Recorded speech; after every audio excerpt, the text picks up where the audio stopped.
என் அன்பு உள்ளங்களுக்கு வணக்கம். இன்னைக்கு நான் வாழைத்தண்டு ஜூஸ் செய்யலான்னு இருக்கிறேங்க. அதுக்காக வாழைத்தண்டு நான் ஒரு இவ்வளோ சைஸு எடுத்திருக்கிறேன். அதுக்கு தேவையான பொருள் என்னன்னு பார்க்கலாங்களா? ஒரு ஒரு ஒரு பீஸ் இஞ்சி, அப்புறம் ஒரே ஒரு வெங்காயம், சின்ன வெங்காயம் எடுத்துக்கணுங்க.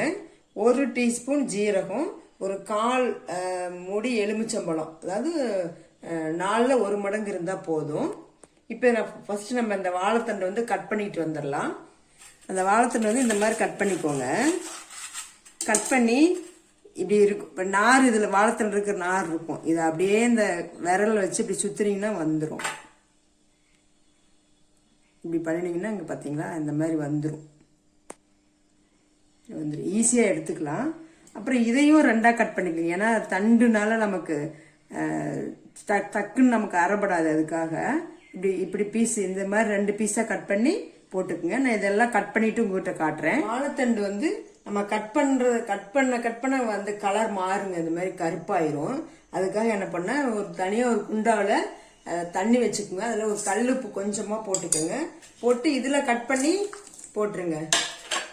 இந்த வாழைத்தண்டை உப்பு தண்ணியில் கட் பண்ணி போட்டிங்கன்னா வாழைத்தண்டு வந்து உங்களுக்கு வந்து கருப்பாகாது. இது ஜூஸுக்கும் இப்படி போட்டு ஜூஸ் போட்டோம்னா டேஸ்ட் நல்லா இருக்கும். அதே மாதிரி நீங்க பொரியல் பண்ணாலும் சரி, கூட்டு பண்ணாலும் சரி, இந்த மாதிரி தண்ணிக்குள்ள உப்பு தண்ணியில கட் பண்ணி போட்டீங்கன்னா வாழைத்தண்டு வந்து அதிகமா உங்களுக்கு கருக்காது. நான் 1 டம்ளர் ஜூஸ் ஆகிற மாதிரி கரெக்டா கட் பண்ணிக்கிட்டுங்க. உங்களுக்கு இன்னும் அதிகமா தேவை அப்படின்னா நான் அதிகமா கட் பண்ணலாம். இப்ப இந்த லெமனை பிழிஞ்சு விட்டுடலாங்க. அப்புறம் இந்த ஒரு வெங்காயம், இஞ்சி, ஜீரகம் இதெல்லாம் போட்டு நம்ம கொஞ்சமா தண்ணி ஊற்றி நல்லா அரைச்சிட்டு அதுக்கப்புறம் கொஞ்சம் தண்ணி ஊற்றி அரைச்சிக்கலாம். இப்போ நான் அரைச்சிக்கிட்டு வந்துடுறேங்க.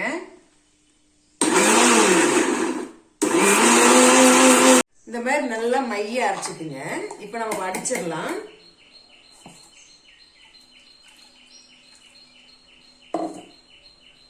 இதுல சர்க்கரை எல்லாம் போடக்கூடாதுங்க.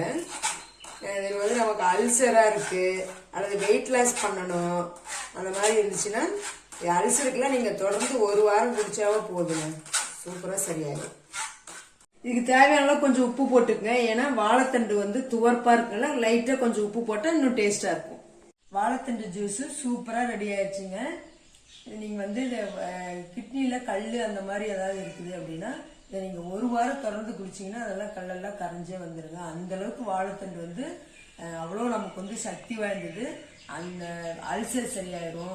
தொப்பையை குறைக்கணும் அப்படின்னு இருக்கிறவங்க, வயிற்றுல வந்து தொப்பை இருக்கணும் இல்லைங்களா, அது குறைக்கணும்னு நினைக்கிறவங்களும் இந்த ஜூஸ் எடுத்துக்கலாம். இதுக்கு வந்து இது சுகர்லாம் போட்டுறாதீங்க, போட்டு குடிக்க கூடாது. அப்படி சுகர் போட்டு குடிச்சீங்கன்னா அதில் இருக்கிற தன்மையே மாறிடும். இந்த மாதிரி இதுக்கு வந்து நீங்க ஜூஸ் இதெல்லாம் போட்டு குடிச்சீங்கன்னாவே, நான் சொன்ன அந்த வெங்காயம், ஜீரகம், இஞ்சி இதெல்லாம் போட்டாவே நமக்கு வந்து உடம்புக்கு வந்து ரொம்ப நல்லது. அப்புறம் அதுவும் இல்லாமல் கெட்ட கொழுப்பு, ஃபேட் அதிகமாக இருக்கிறவங்களுக்கு, அந்த மாதிரி உள்ளவங்களுக்கு கூட சரியாயிரும். செய்யறது ஈஸி, குடிக்கிறது ஈஸி. இது மாதிரி நீங்கள் செஞ்சு பார்த்துட்டு எப்படி இருக்குன்னு கமெண்ட் பண்ணுங்க, சப்போர்ட் பண்ணுங்க, சப்ஸ்கிரைப் பண்ணுங்க. தேங்க்யூ.